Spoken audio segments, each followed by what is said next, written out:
and pleasure to invite a doctor, an Ayurvedic doctor who follows a tradition in the family to being a doctor and switched from being a doctor to be an actress and from there to an RJ. And today she's known for her Kalak and Recharge as a morning show goes every day. And it's my pleasure and honor to invite Shruti Muralidharan. Welcome to the Just Seriously Voicing Thoughts with me. Thank you so very much for that beautiful intro, Chris. My pleasure to be Uh, joining you here today. Shruti, as a person who is into a family tradition of being a doctor, and Hmm. that too a field which probably people have lost the real understanding of. I won't say faith because there are a lot of people who still have faith in Ayurveda. Hmm. What do you really think has happened over the years? Because you've been in that, especially in Delhi, as well as through the family Yeah. being Ayurvedic doctors. So, what has happened over the period of time? So as far as Ayurveda is concerned, I believe, Chris, Ayurveda has actually picked up more followers over the years, and especially post COVID. So before COVID, if we take a look at how the Ayurvedic scene was, of course, people used to follow. I think in Kerala, and if we take a look broadly at India, Ayurveda is something that people follow every day in their lives, but they probably don't realize that that's a part of Ayurveda that they're following. Right. A lot of daily regimes, seasonal regimes, everything's mentioned in Ayurveda. It's not just about treatment, it's about the lifestyle. And now post COVID, it has gained a lot of momentum globally, I would say. Lot of Westerners, lot of people from other countries are interested in learning Ayurveda. A lot of people from Japan, Switzerland. In fact, there's research going on in Germany. So it's actually gained a lot of momentum. There was a time when I was writing my entrance exams. Everyone used to opt for either engineering, then it should be either electronics or computer science. And if it is medicine, then it is the mainstream allopathy, Siddha, Ayurveda, and the other alternate treatment modalities had a kind of, oh, I didn't get that, so I'm going into Ayurveda or Mm-hmm. Siddha. So do you think that has also changed over the years? I'm not sure if that's changed much, but then yes, with a lot more awareness about Ayurveda or the allied sciences that we just said about, and with Ayush Ministry that the government is enforcing now or the government is promoting now, I think people are more aware about all these sciences. But yes, there still is a section of society which does not believe in Ayurveda because they demand for the research papers. But then there is research going on. It's just that people are not aware of the research papers, or they're not being read as much as the modern researchers are being read. So, or Right. maybe it's not that available also. So I don't think it's changed much when it comes to more admissions in Ayurveda or the allied sciences. But yes, there are a lot of more people who want to know, want to learn about what Ayurveda really is now. Now, the question of voicing thoughts. I Mhm. regularly follow your Vada Pitta Kabha and the Ayurvedic text and how you introduce it on Instagram and how you make it popular among the young crowd because they follow you as an RJ or an Mhm. actress. And you are really putting forward the real essence of Ayurveda and taking up a particular sloka and analyzing it and how you give it to the people as simple as possible and how you define the concepts of Ayurveda. How did you actually stumble upon that thought where you wanted to do this on social media? That's because I think there's a long gap, between the Ayurvedic terminologies that we use and the modern terminologies that we use. So the modern terminologies of medicine, we're still familiar with, at least, the basic organ names everyone's familiar with because we start learning about them from our school times. We have basic biology in which we know what the human body is like. But the Ayurvedic terminologies, none of us are familiar with.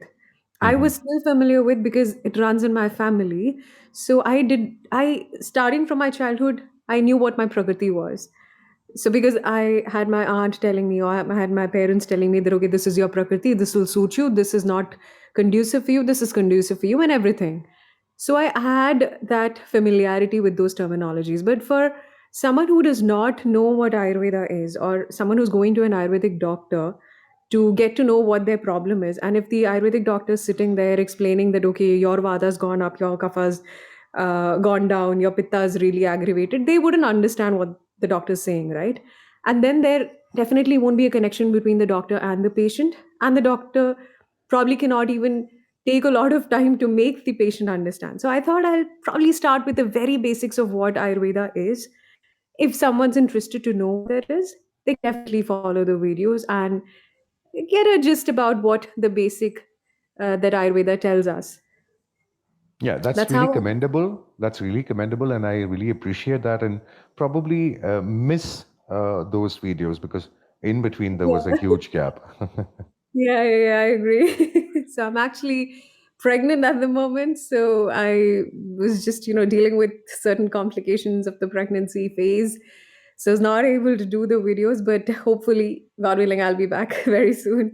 And that also leaves us pregnant with thought that when can we get the real Shruti giving more videos? So that will happen soon. That's rest assured. Very soon, very soon.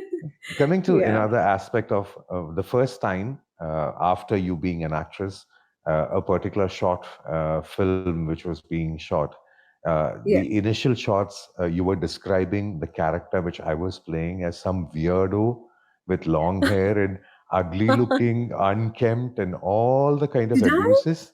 No, that was Did a I? dialogue. That was a Oh, dialogue. okay, okay. So he was looking very weird, and that I was thinking, Yeah. do I really look weird? So we'd like to No. know about that experience of yours.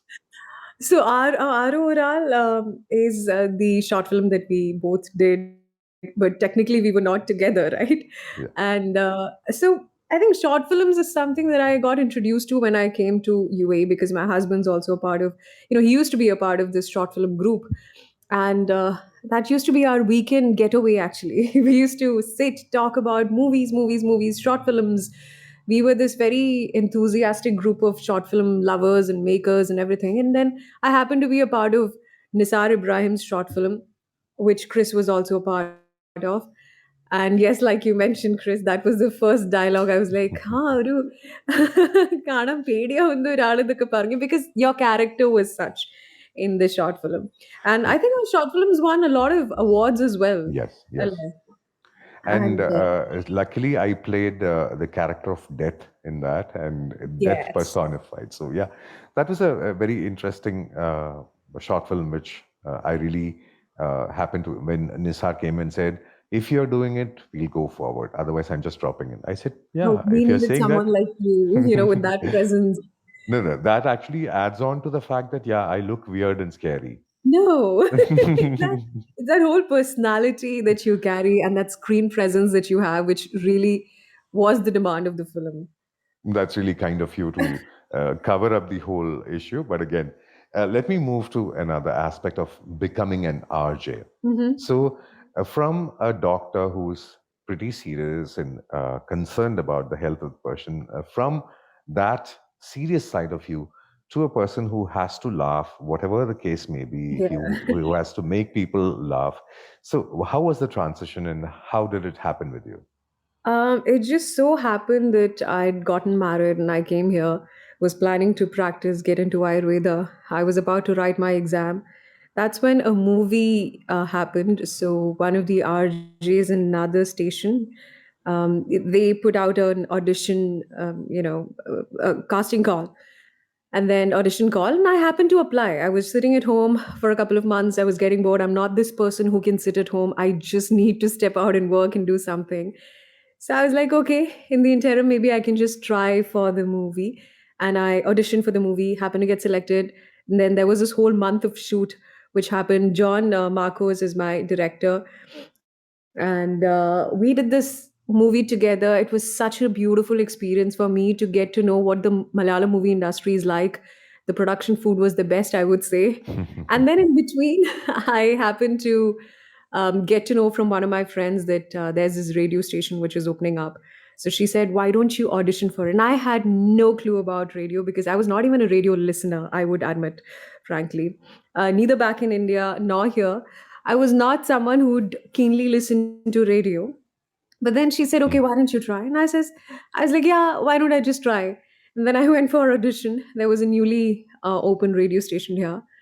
And by God's grace, yes, they liked my voice and presentation. And then they said, okay, once your shoot is done, why don't you come and join us? And they were very kind enough to let me go complete the shoot and then come back and join.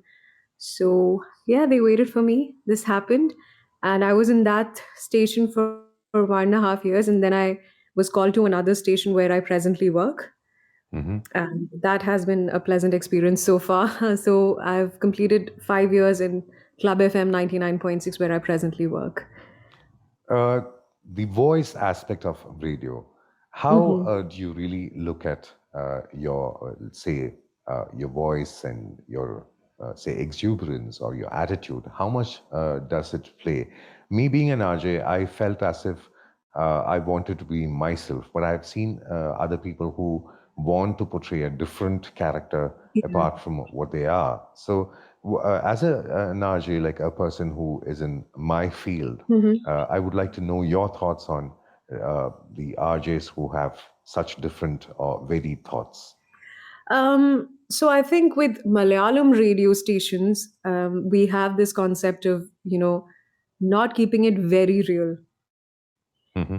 It's more of, you've got to please your audience, so you've got to sound in a particular way, is what people expect. And I think so is what the radio stations also expect.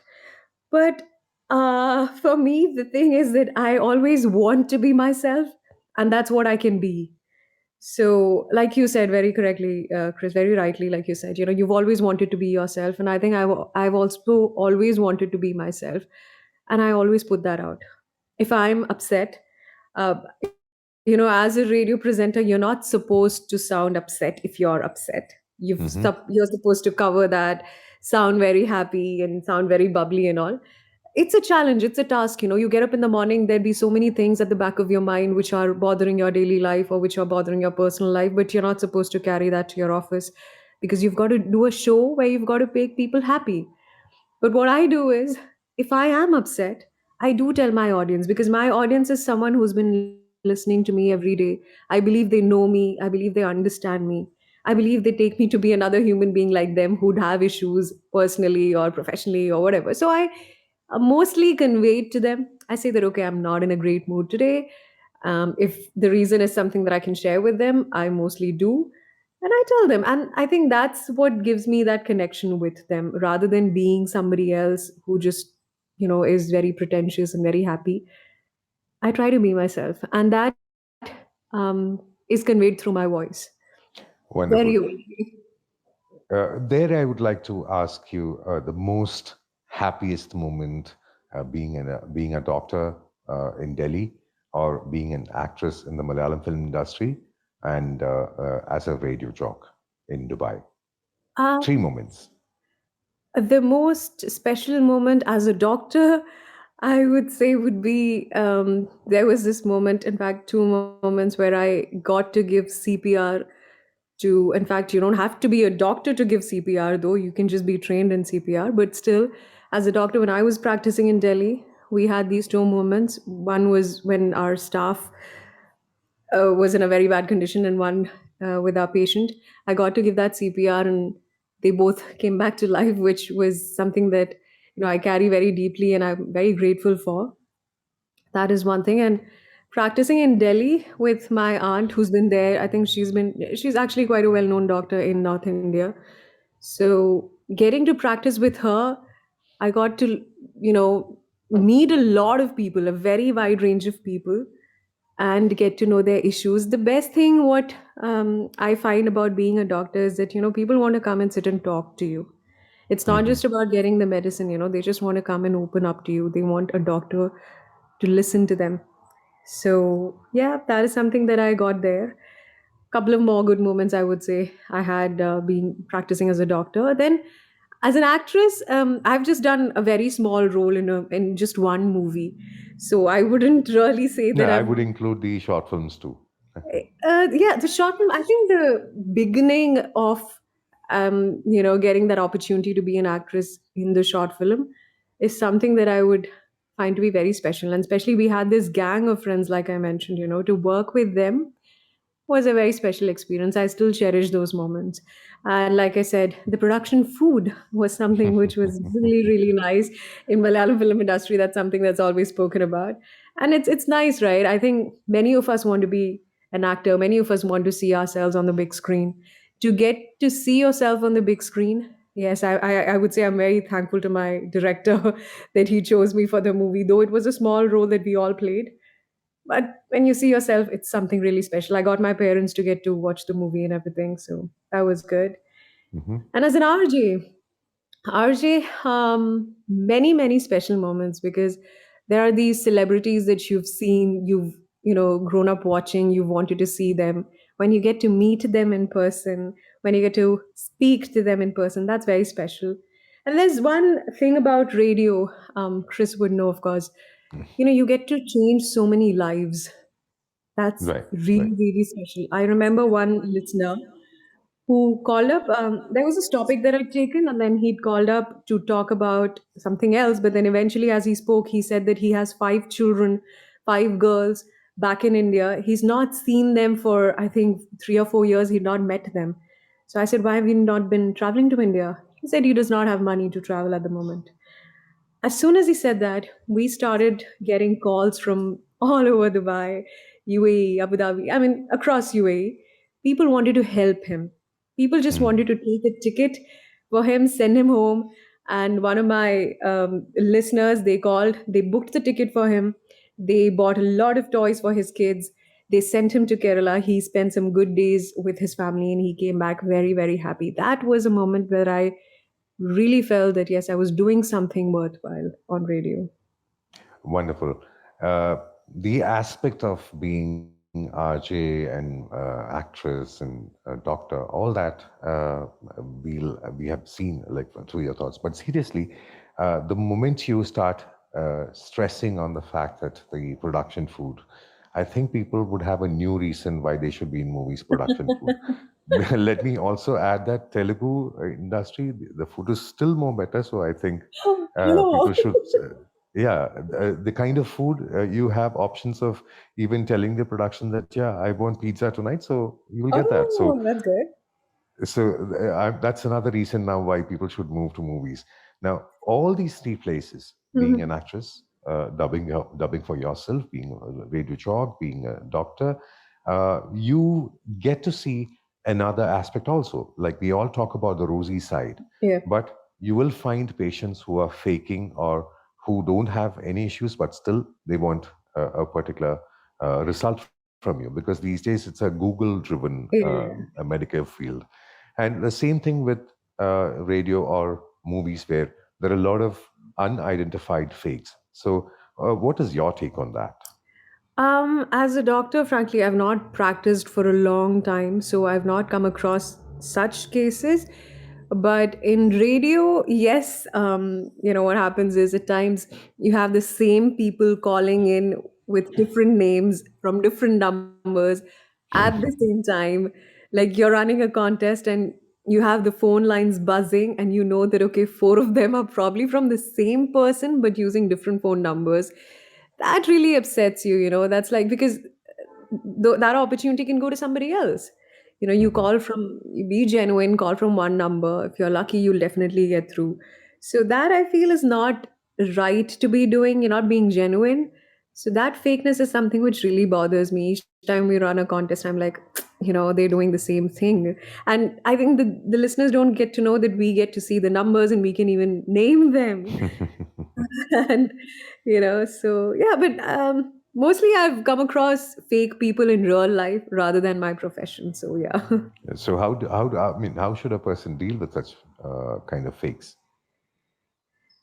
Dealing with such kind of fakes, you mean in real life or at work front? At work front, you can just cut the call. Yeah, dealing in that's actually a challenging question because I'm very bad at dealing with fake people. My problem is that I love having conversations. I'm sure you must have figured it out. I'm talking a lot. I love having conversations, but I love having conversations only with people who are receptive and who reciprocate the same with an open heart. Mhm. As soon as I know that somebody is in front of me with a closed heart or with a fake intention, I cannot continue the conversation. So I don't know if this is right or wrong, but I put a stop to that relationship very, very quickly. I do not take things forward then. So with the fake people in real life, that's what I do. I cut that relationship off from my life. It's better to have a close circle with very few people who are genuine and who are your genuine well wishers, rather than having fake people around. I was surprised at the same time, very excited and happy to know that you knew me before you saw me. That Of course. the whole LinkedIn write up, I really like the way you took it. So, how far, is the what do you call that? Is a kind of feeling, and let me hear it from you. Of course, Chris Venugopal is a name who UA is definitely very, very familiar with. No, no, no, Your no, not voice, that part. I'm saying the excitement part. the excitement part. What I feel bad about right now is that we've never met in person, Chris. I mean, so it was actually Nisar Ibrahim who told me about you. A lot about you that I've got to know is from Nisar Ibrahim. In fact, he always admires you. So he tells me about your routine that, okay, he's such a disciplined person. He wakes up very early in the morning. You've never told me this, but Nisarika has told me this. So he wakes up very early in the morning. He does this. And that's the first time that I was listening to, hearing about you from someone else. And then I was like, yeah, I would really want to meet this person because, the way your life is disciplined, the things that you do during your daily routines, and also the fact that you did law right now, you are an advocate, and Yeah. all of that in your, later in life that you've done. All of these are things that not everyone can do. So I actually look up to you. And I would say that I'm looking forward to meeting you in person. That I would take it as a blessing as well as a lesson, which I taught myself that nothing is impossible in this world. Because if a serious Ayurvedic doctor can become an actress and become an RJ, yeah, I can do as well. So probably people get inspired from you too. So have you met people who say that, yeah, I'm inspired by you? Um, Not many, I would say, but yes, some of our listeners have really said that the same thing that you said. At times you never get to practice, or you never get to live the career that you've chosen for yourself. There's probably something else that comes in forward. And Hmm. the fact that I did Ayurveda, it's a 5.5 year course, and then I practiced for a few years, and then I come here and I'm not doing anything related to it, but I still embrace the work that I'm doing right now because I enjoy doing it. Yeah, this is something that people had told me about, that I chose a profession, though I didn't choose it, the profession chose me. I chose a Hmm. profession that I really love doing. And I'm still sticking on to radio because I love doing that. The second I step into the studio, switch the mic on, it's a completely different feeling that I get. Though there's nobody in front, but I really feel that I'm talking to so many people at the same time. That really excites me, and that is one thing that our listeners have pointed out or mentioned, that yeah, that sort of inspires them to do something different in life, even if they're not able to go ahead with the career that they chose for themselves. Do you regret? Not practicing Ayurveda at the moment. Yeah. I would say I would never regret being a part of radio and doing radio right now, because this is something that I'd never thought I'd get to do. But yes, somewhere deep within me, I do regret that I'm not doing Ayurveda. But that's something that I can always do, is what I believe. Gradually, I will, is what I'm hoping. Yeah. Before I open the whole audio room to the listeners too, so that they can interact with you, one thing about Nisar Ibrahim, which I really wish he was here, Yeah. because the way he took it forward, we met at Doha airport. He was clicking pictures. He clicked my picture and he showed it to me, and we started talking. And somewhere he sketched the scenes of Aurora, and he showed me, sent Mhm. me that, and he said, yeah, this is what we are going to do. And we did it at late night, say around 10 or 11 in the night, and it just went in a different level. And as an artist today, UAE knows him as the you have these these the stand-up art, which he has Yeah. the whole lot of structures which he has come up with, and the Right. kind of fame. It is really an honor to say that Nisar Ibrahim is my friend, and the kind of work we did together. It's a real pride. And same way, uh, I really take pride in saying that yes, a doctor turned actress turned RJ. I do know her through her morning messages. I mean, through her morning replies to my messages, and I really feel at times I even see that the change in your moods does reflect on your replies too. So, Yeah. really, I want the audience to get the initial feel or the basic questions cleared before I open it to them. That is why I kept talking, and I would like to open the floor to all the listeners who would have, I'm sure, many questions, because there are many people who aspire to become RJs, many people who would have doubts, or they need clarity about Ayurveda, because there has been a lot of discussion on the Charaka Samhita, or the works of Sushruta, or even the what you call the basic texts saying that, yeah, do we need operation for Ayurveda? Do we need that? From that towards that also comes into radio discussion. So somewhere that link with you, the Ayurveda, acting, and RJ, I open up the floor to interact with you. And I would like to invite all the others to join in this discussion. I thank you, Jyoti. Thank you, Semi. Thank you, Teatris, Fanaki, Dr. Santosh Rajagopal, Mustafa Amin, Shashidharan, Bismi, Bhagyalakshmi, Joyce, Varsha, Rimnesh, Vinod Panikar, Srijesh, Tripta, and others who I've missed in between, whom I could not invite and they had to leave. Thank you, Anushri. So here we have Shruti Muralidharan, actress, doctor, and RJ, and really, really a very bubbly morning RJ, I would say. So the floor is open. You can raise your virtual hand so that I can bring you up to the discussion panel, and you can interact with Shruti herself. Welcome, Ajmal Khan, and thank you very much for coming into this audio room. And this moment, before we have the first person raise his hand and come, Shruti, as a person, do you feel that what people in the voice industry say, I personally don't believe that. Like, if you drink cold water, your voice is going to go up for a toss. If you do this, you're going to have this problem. There have been a lot of misconceptions, which I try to tell my students or people whom I coach that it is as long as you breathe, you speak. So, what do you feel about that, about the voice? Frankly, yes, I do believe that, if your immunity is slightly towards the lower side, it is possible that you could catch a cold or bad throat if you have, cold water or ice cream for that matter. But if you're someone who's healthy otherwise, then it's absolutely fine if you have cold water or room temperature water. If you want to take good care, if you're very particular about protecting your throat, then you might as well have warm water. So that's not a problem. I've heard, I don't know how much this is true, but I've heard that singers back in South, they eat chicken, which is good for their throat and their voice quality. Oh, Singers is it do so? that. I don't Oh, know, actually. I really have no clue what the reason behind that is, but then I've heard they do that. I don't know the reason, frankly.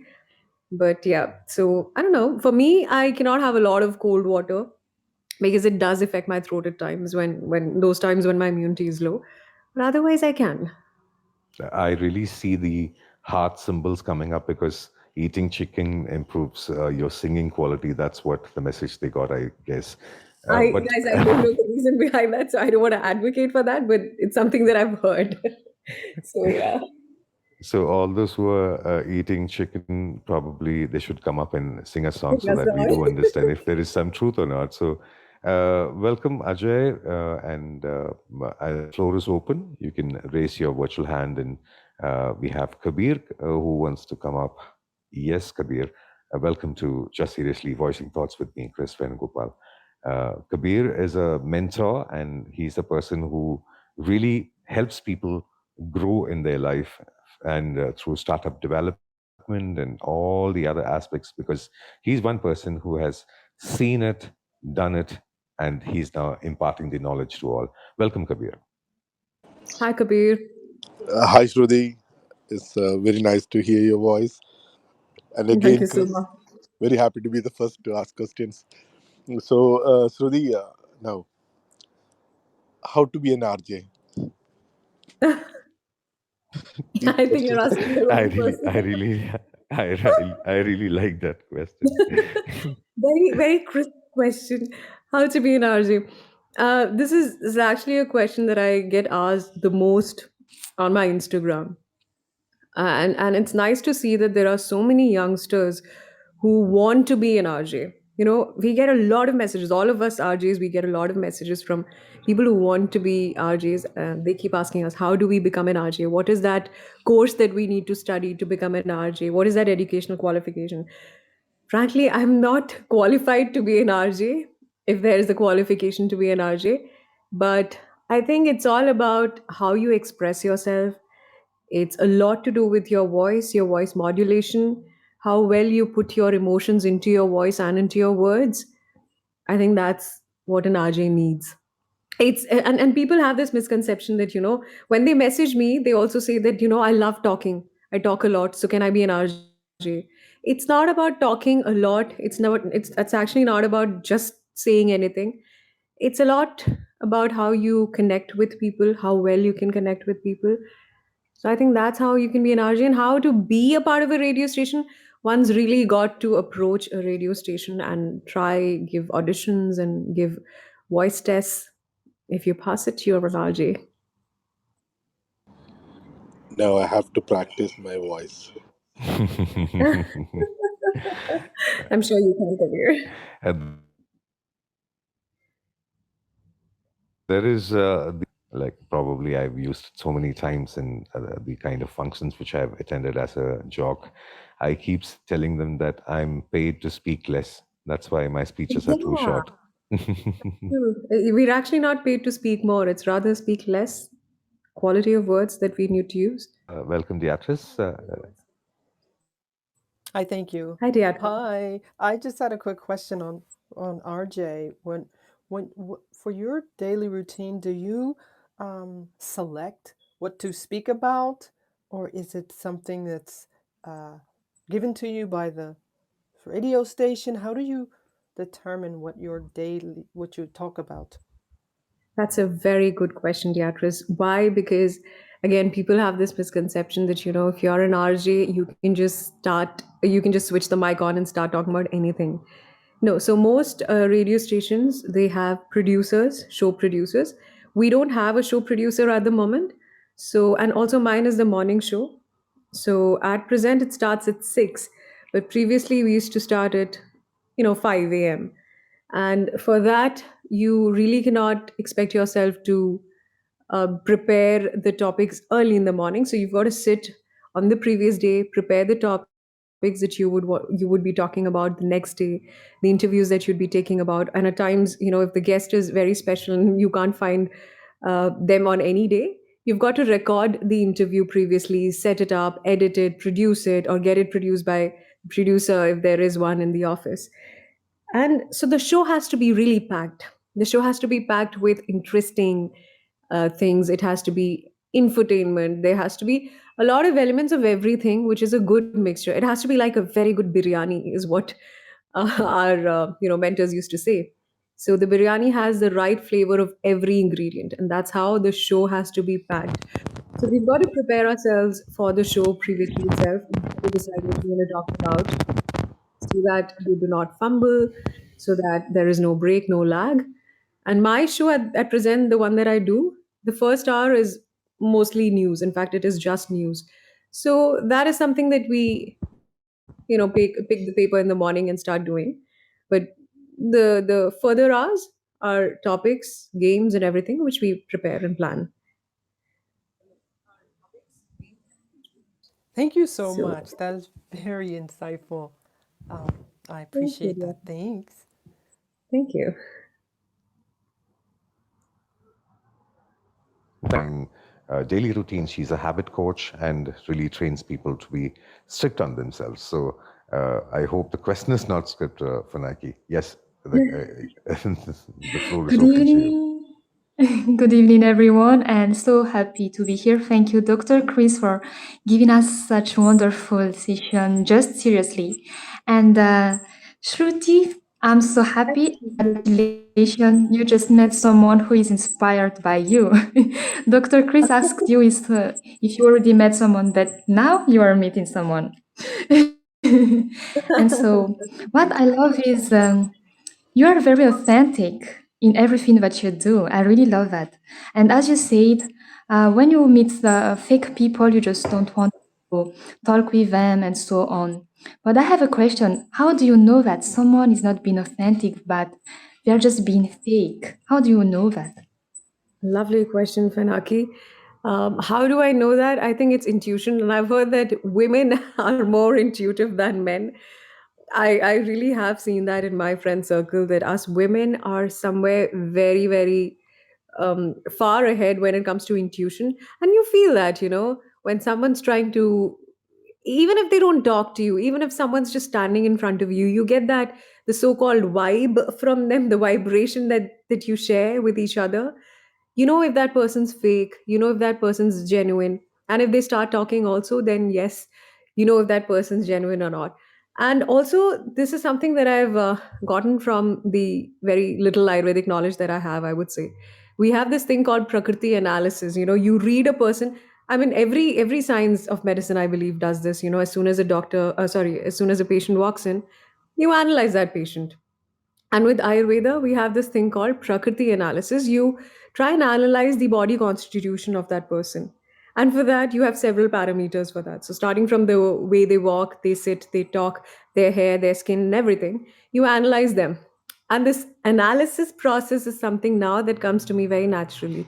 So, even if they don't talk to me, I know, or at least I get a hint of whether the person is genuine or fake, and if I can catch a vibe with them or not.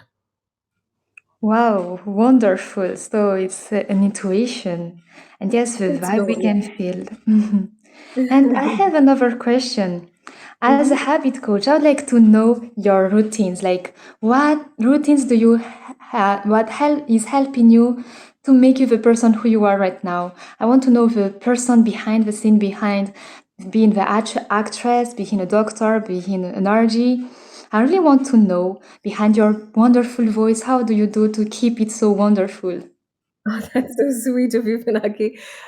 Frankly, I am someone who would love to have more discipline in my life. I think I need more discipline. Discipline is something which my father had taught me from my childhood, and he's someone who sticks on to it. But again, I was not someone who was very disciplined. I would never like getting up on time and everything. But starting from my college days, when I got into the Ayurvedic practices and everything. Starting from college days, I started getting up at 5:30 a.m. So there was this mentor of mine who would make sure that I wake up at 5:30. So that's the first discipline that had come into my life. I would wake up at 5:30, read something, and then rush to college. So I would say that that's the only thing which I used to do in a disciplined way or as a habit for a couple of years. But then once college was done, I went back to a different routine. So when I was working as a doctor, my routine was different. Now, when I was working as an RJ, like I told you previously, we used to start the show very early. So there were times when I had to get up at 4:30. In fact, I used to get up at 4, go to the office at 4:30. That was very hectic for me, and I was not comfortable with that habit or that routine. And then I had to break out of it. So now I'm sort of in a more comfortable timing. The habits that I would follow or that I follow, I would say, would be that um, I avoid a lot of cosmetic things in life.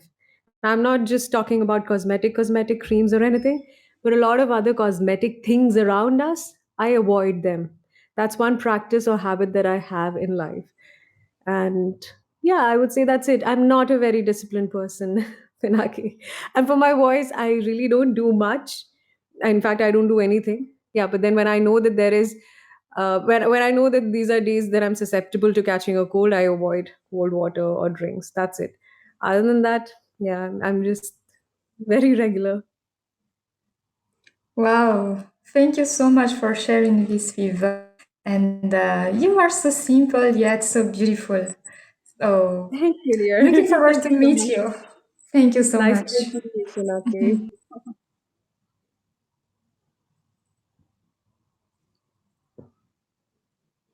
Yeah, thanks, Vinaki. And now we have Soumya Santosh, academic head, PKD School. Hi, Samya. Hi, Welcome, Soumya. Shruti. It's a pleasure listening to your voice. You know, you have such a sweet voice, Thank and you. you actually cast a spell around with your voice. I Oh really my feel God. so magnetic.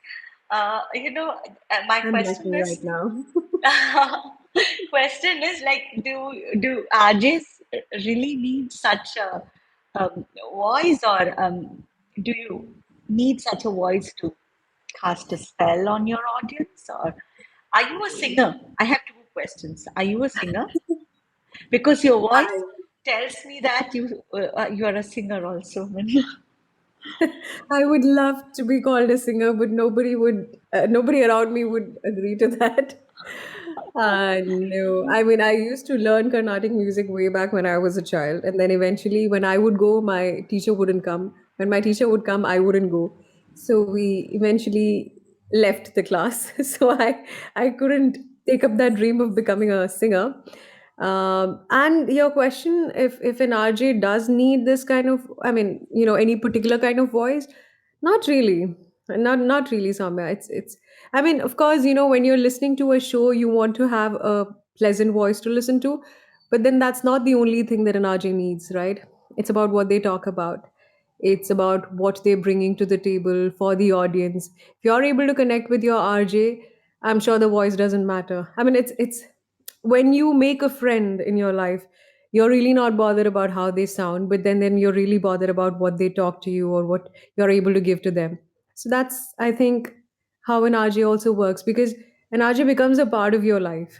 If you tune into the same station every day, or even if you shuffle the stations, you have these particular RJs who are a part of your morning routine. As you drive down to the office, you're listening to them.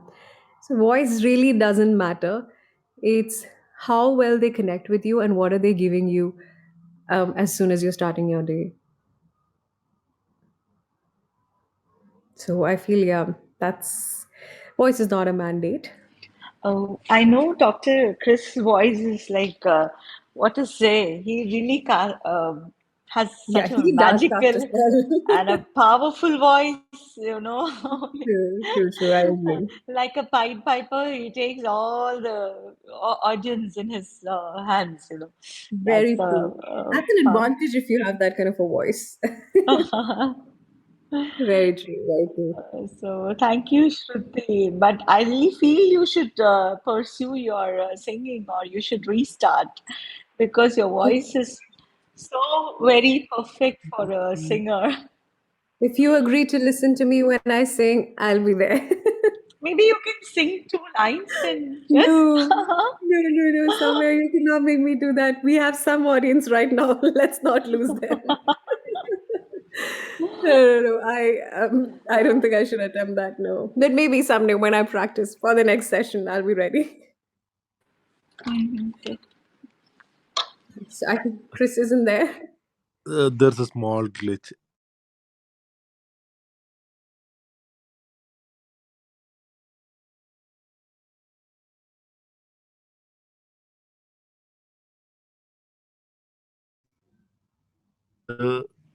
You can ask the questions to Beatrice, Fanaki, Soumya.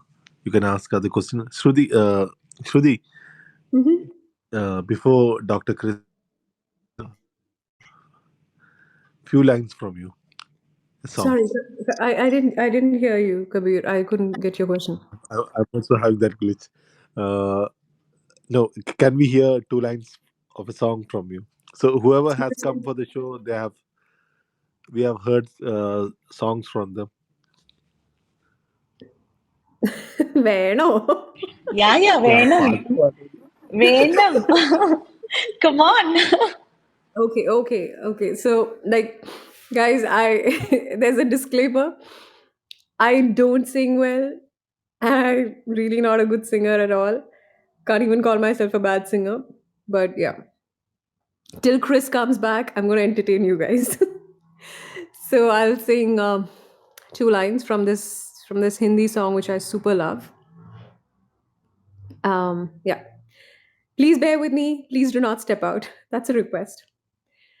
लग जा गले के फिर ये हसी रात हो न हो शायद फिर इस जन्म में मुलाकात हो न हो लग जा गले से. That should be enough. That was I'm so Wow. embarrassed. Continue. That was amazing, Shruti. No, guys, come on. I'm so Hey, embarrassed really? right now. My guess was right. Ah, okay. Thank you, Soumya. Thank you. Chris, you Oh, were away and Soumya made me sing. That's very nice, and I will really go to the recording and listen to it, and I'll give you a feedback. Really, it is interesting to see that when people have ideas about singers, people have ideas about actresses. Uh, Really, it need not be so, but still, that tradition of having such kind of thoughts is what I see. And you have been totally different in that aspect where uh, being a radio jockey, you're saying that, yeah, as I do believe that we need to be true to ourselves. And as a person, I still believe I'm not a singer, and uh, it is somehow everyone likes singing. Do you really feel that being a singer or being a voice artist, being an actress or being any other professional, is it from the heart or is it by the desire what you have or influenced by the others? Um, so Ayurveda, how I got into Ayurveda, I would say is I think I would say I was destined for it because not just because we carry this four generations of tradition in the family, but because when I was a kid, I like I said, my aunt has been practicing in Delhi. She has a hospital there for the past 40 years, and I had been. So I basically grew up there itself. We used to stay close by, and my parents also work there. The whole family works there. And even after school, we as kids, we used to come back and be there, spend some time. And I've seen how literally she has a very good clientele, I would say. A lot of eminent personalities, they have come there because they could not get their problems or their health issues sorted in other sciences. And when they used to come with their issues and go back with their issues treated, literally, this might sound like exaggeration, but like people would come in wheelchairs and ambulances and go back walking after a few days of treatment. That used to really look magical to me because way back then, as a child, I never knew what Ayurveda can do or what Ayurveda is really.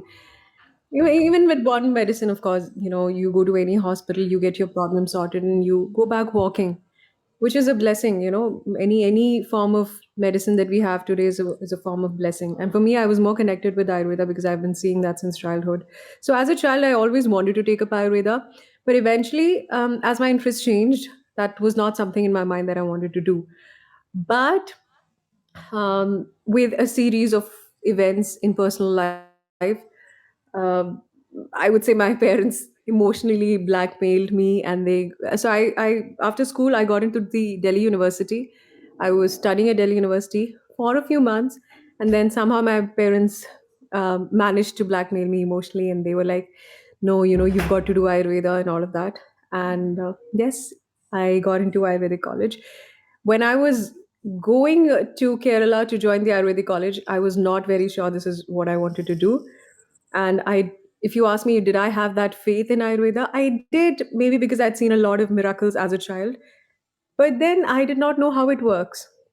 But when I got into the college, when I started learning more about Ayurveda, is when I actually started gaining faith and when I started believing what Ayurveda really is and what it can do. So that's one. And Chris, I actually forgot your question. I just got too moved in what I was saying.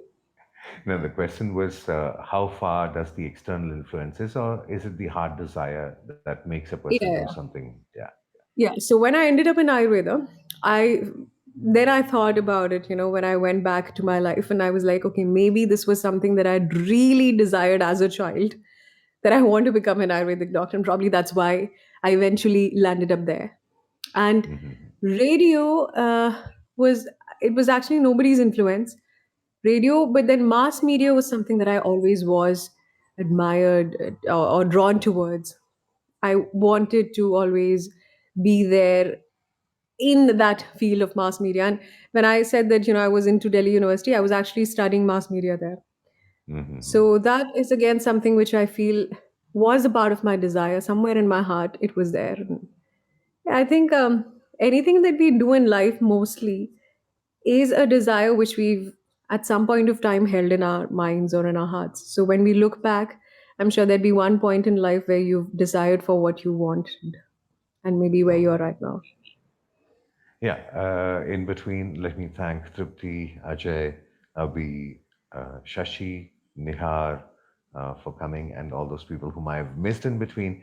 This is Just Seriously Voicing Thoughts with me, Kriss Venugopal, and every Thursday night we have new voices coming in. And Shruti, the aspect of Ayurveda, the kind of passion you have, let me ask this oft asked question, which is the usage by probably all my friends. They say you can go for any kind of massage, you can go for any kind of treatments, but don't have any medicines. It has some heavy metals, like Siddha has like arsenic, and say Homeo has Mhm. arsenic for treatment, and Ayurveda uses Tanga Bhasma and such kind of things which are not Mhm. digestible. How far is it? Is it just a myth, or is it really true? Firstly, the thing that anyone can go for any massage in Ayurveda, that itself is wrong because again, your body has to be analyzed by a doctor to even tell you if you can take a general massage, which is Abhyanga, or if you're eligible to take a Shirodhara or a Kiri. Some people cannot take a Kiri. So even every massage in Ayurveda is not for everyone. And the medicines, again, this is a very, I would not say, I mean, I don't know, I have to really play safe with words. I would say that, see, so there is a branch of Ayurvedic medicine which is called Rasa Shastra. Rasa Mhm. Shastra is that which deals with all these mercurial preparations or arsenic and all of those metallic preparations. So there is a branch in itself which deals with metallic preparations of Ayurvedic medicine. So, but then when they use mercury or when they use any, like you said, tankanam, any other Mhm. metal, these are first purified and then used, and also in a very specified dose. There is a lethal dose, there is a dose which is advisable. So it is always checked and then done, purified and then used. But the problem is not all the pharmacies or not all the factories which produce these medicines are licensed. So you never Mhm. know if they are actually purifying it the right way. Is it in the right dose? So it is very important that if you are getting these medicines, you get it from a certified, factory, a certified company, a certified brand. And so, like I said, that's just one part of Ayurveda. Then there is a whole wide range of Ayurvedic medicines which do not use mercurial preparations at all or any sort of metallic preparations at all. They're all pure herbal medicines. And again, because they're herbal medicine doesn't mean that everyone and anyone can use any medicine.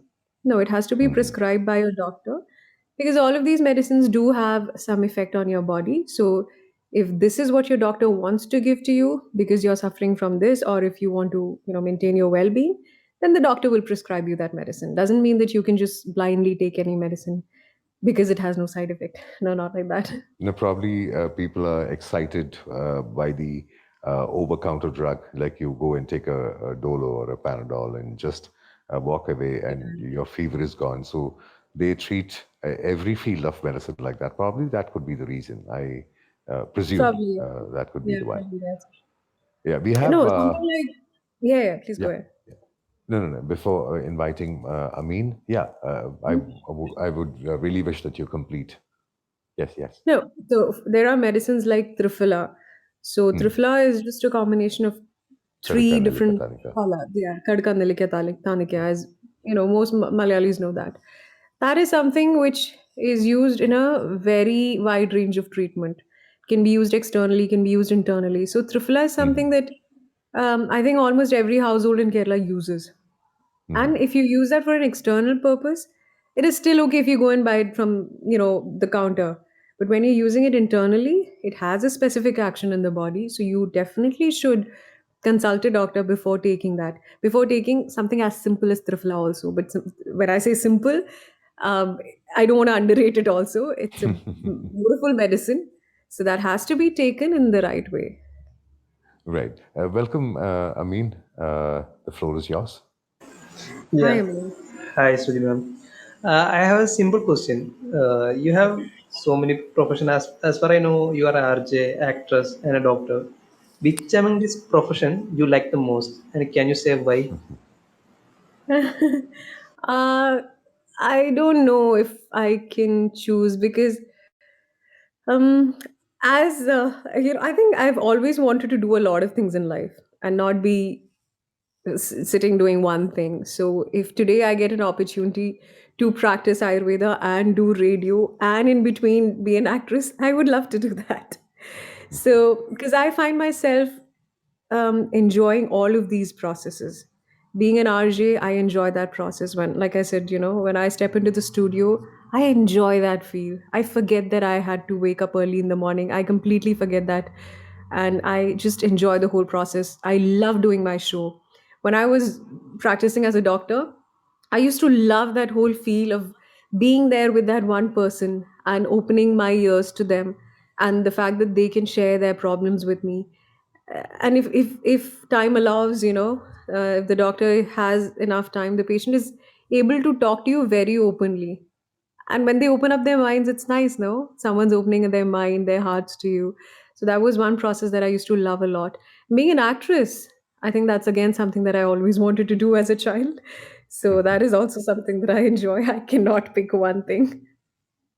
And that's not a good quality that I'm saying. Probably it's a very bad quality that I have, that I'm unable to choose one. But yeah, I enjoy the three of them. It's like asking parents whether which among the children Yeah, you love the which most. kid? Very true. I mean, that was a tough question for me. Right. Yeah. Welcome, Shashi. The floor is yours. Yeah, good evening, Dr. RJ, actress Shruti. I think for uh, uh, answering to a couple of questions, you said everything that you desired as a child, then you are experiencing it. So, on that context, like, okay, you've been an actress, like somewhere you desired, the RJ or the Ayurveda, everything that you desired, mass media, which you were saying. The question is it something a short span, or is it just that because you desired for a while and you get that opportunity, like one or two shows, then you close it out, or like how it works? Once you are there, like now you are RJ, you said that it's been 5 years or more than 5 years that you are an RJ. Hmm. But the doctor, you've been the doctor, you certified, you started the practice, you are not done continuous there. So Yeah. on that one, like, do you feel anything that okay, this particular thing I desired the most, so I'm staying longer, or this particular thing I desired the least, so I just had a try. Uh, Hi, Shashi. So, this, I would say, it. So, I never realized, that these were things that I had desired for as a child.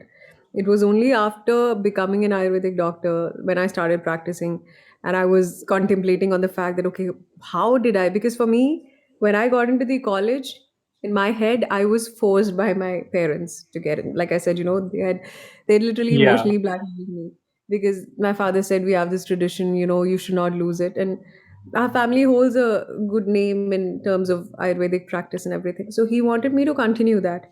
And literally, he he literally played with his words and he got me into it. So in my head, it was all because of my parents that I'd gone into it. But then I thought deeply about it, and then I realized that, okay, oh, this was something that I did desire for as a kid.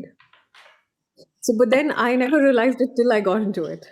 And even radio, when it happened, now I've been doing radio for 7 years. I never realized that, yes, this was something that I wanted to do. In fact, I always accept whatever comes in life. And what comes in life, I take it, I try and experience it. When I experience this, maybe at times that I realize that, oh, this was something that I, wanted or desired. And not that I've gotten everything that I've desired for, no, not at all. But these were some things which I look back into my life. I know that, okay, this was something that I wanted. So nothing like wanting something more, wanting something less. There were a lot of things maybe which I wanted more than this, but it never happened. I never got them. So yeah, there was no Uh, prioritizing. yeah. Can I ask one more question or? Yeah, yeah, Yeah, please do. yes, please. Yeah, and that's the same thing. Like you said, your parents blackmailed, you did that one, and so on that connection, like how your parents are feeling now that you are not practicing your Ayurveda. Oh, that is something which I was very scared about when getting into radio. I was very scared Hmm. if my parents would be okay with me getting into media after studying for so many years. But they were pretty comfortable. They were very open because again, this is something that I can always get back into, and I have not stopped in my heart. I can never pull myself away from Ayurveda. It is something which is in me. So I think I would want to get back to Ayurveda very, very soon if I can. But I need to study because I need to brush up my knowledge. It's been so many years that I've been out of it, out of touch. And so I need to sit properly, go through all the books and everything. So I think even in their minds, they had the feeling or the strong emotion, the belief that I can or I will get back to Ayurveda eventually. And they never, surprisingly, they never stopped me in getting into media. No, it's not about stopping. Okay, on this same context, like if someone was given a profession by force, and Hmm. down the Hmm. line, if they realize that, okay, this is not what I wanted something different. Hmm. So now let me go to that one. So then that's where the people come in, especially the family or the parents or the thing. No, no, this is the legacy of our family. You shouldn't leave it. You must carry it. Like, if Hmm. anything comes like that, what would you advise? Or the question to Dr. Chris as well. Like, what would you advise in that case if someone in that dilemma? I think something that you want to do on a long run has to be something that you can connect with and you're happy doing. Otherwise, you'll always find yourself and that thing different. You probably cannot ever connect with that profession that someone else has enforced upon you. If Ayurveda was not something that I could connect with, I don't think I would have even wanted to pursue it now. But if you ask me now, I really want to get back to it. It's that very strong urge that I have within because I think I connect with it very, very well. It's something that I realized I took some time to realize that I have a connection with it. So if there's someone who Uh, thinks, my thing is your advice to someone who is with that confusion, like my advice would Shashi, be to go Shashi, I with would what they second want to Shruti. do. I would second Dr. yeah, Shruti and just say follow your heart. At Yeah, whatever yeah, age, exactly. wherever you are, at whatever juncture, just follow your heart because you don't know whether there is another life. If at all there is, then you can yeah. take chances. If you know that there is another life, then do let me know because then I'll put off few things for the next life. That's easier for me because that's not sure. That's Very why Sir, true. I'm in that trying in to that in fill that in case, as much as in that possible. case I need 10 more lives. As at the beginning, Dr. Shruti mentioned that you are the Ade and recently you completed your law and now that you are advocate and you are into the many fields No, like I Nisar. nobody told me that there is for sure another life. So I'm trying to finish it everything this life itself. That's why. I think that's the reason why I also want to do a lot of things and not just one. Yeah, thank you, Shashi. Now, before winding Thank up, you. just reminding you that just seriously voicing thoughts with me, Kriss Venugopal, every Thursday night, 9:30 India time and 8 p.m. UAE time. We will join you. Dr. Shruti, before leaving, I'm sure my mother, who's listening to the show right now, among the listeners, she had the doubt when she went to an Ayurvedic doctor, and because she was given a medicine to reduce weight. Does it really Uh-huh. happen? And Fanaki also would be interested in that question, because then it's very easy for her to say that, okay, you go have this medicine and you will reduce Yes. weight. So I think when it comes to weight reduction or weight issues, a lot has to be done with their metabolism. Mm, And if you can correct their metabolism, there are a lot of Ayurvedic medicines, which are very, again, simple medicines, but they can do a lot of wonders. They do help correct your metabolism. And like I said, I have not practiced for a very long time, but I've seen my aunt practice and I've seen other doctors practice. And with the way she used to treat the patients with external treatments and internal medicines as well, they would start losing an inch, and eventually they mhm. would lose a couple of kgs as well. But you can't expect a drastic change in weight with Ayurvedic treatments. It's not healthy also. That's what I believe, that it's not healthy. But then what Ayurveda has is, there are shodhana procedures, which are purificatory procedures, like vamana, virechana, and all of those. So it's basically purgation therapy.